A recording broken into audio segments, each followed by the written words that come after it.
Some organizations have systems that are so critical that they need those systems to be able to fail over in case one system dies, another one automatically takes over. This is known as fault tolerance. Of course, it generally costs money. Costs money in hardware, costs money in operating system licenses, costs money in infrastructure. But sometimes you just can't afford to have that website go down, because by the time we restore it, we've lost X amount of money in lost business and people surf somewhere else. Or we can't afford to have that email system go down, or we surely can't afford to have that database go down. So any major operating system vendor will have the ability to create fault-tolerant systems. And it's basically just, I have one server here and one server here. The two servers might share some data between them. And if the primary goes down, the secondary notices and just takes over, and it's seamless. The failover is like in less than a second. Or this one can be primary for maybe email, this one can be primary for a database, and then between the two of them, they've got the email database and the SQL database here, and if this one dies, this takes over for both, or if this one dies, this one takes over for both.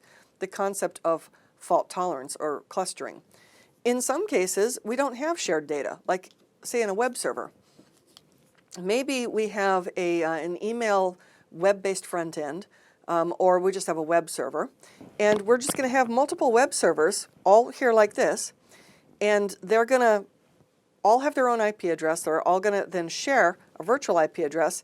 They don't really have any shared data because they don't need to. They all then talk to like maybe a database back here, and clients just they go to each one, and they between the three of, or between the four of them, or the two of them, or the 30 of them, or however many you have, they round robin divide the load, or they divide the load by some other mechanism. And so if one gets overwhelmed, denial of service attack dies, the others just keep on going. So we can have this kind of network load balance fault tolerance as well. So we can either have shared data between servers that take over for each other, or we don't have shared data. It's okay. We've got another service or database back here, and all these front ends are just talking to it, and they're just dividing up the client load.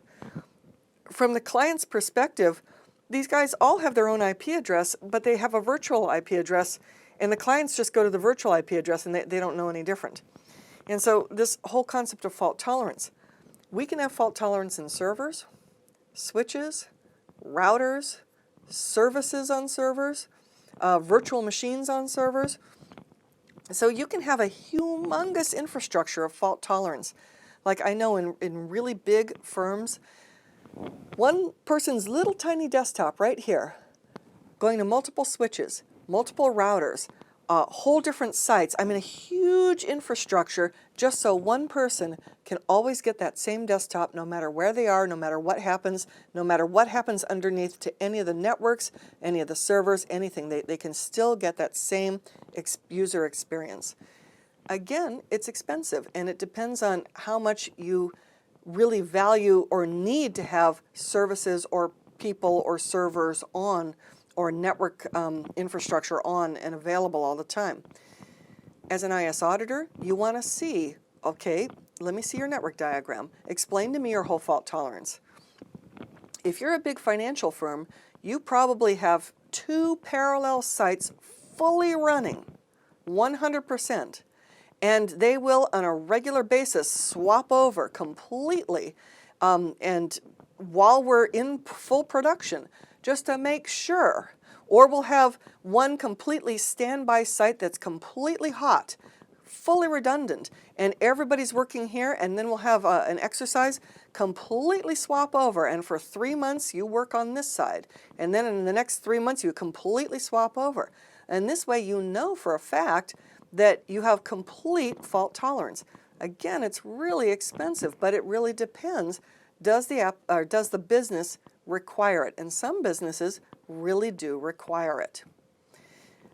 With some operating systems like Windows Server 2012 and Server 2008, there is built-in fault tolerance, and so it's just a matter of more hardware and more licensing if you want to have fault-tolerant servers. Or you can have fault-tolerant virtual machines. So you can have fault tolerance that's not quite so expensive on a smaller, more scaled down version. Or you can have a big, massive, complete mirrors of each other, whole infrastructures. So when you have created backups, you have to know what is the retention practice for the backup.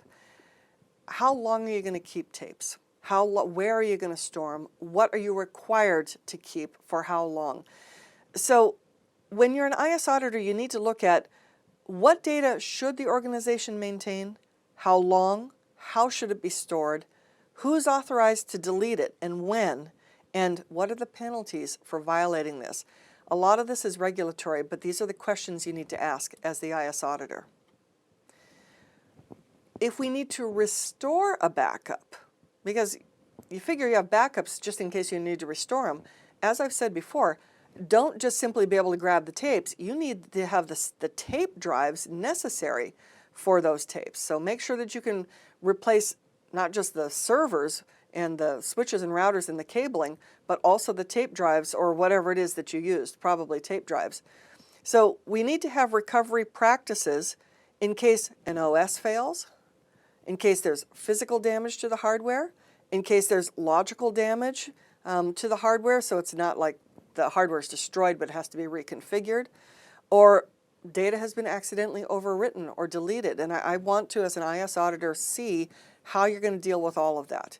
And do you know how to? You know, I mean, it's one thing to have a written policy, but are people trained to do it? And have you practiced periodically?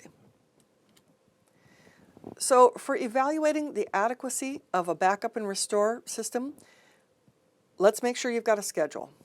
Let's make sure that wherever you're taking these backups, if it's to an offsite library, that we know where it is, it's been thoroughly documented, it's controlled, and maybe you use even a bonded messenger to go and take your tapes offsite.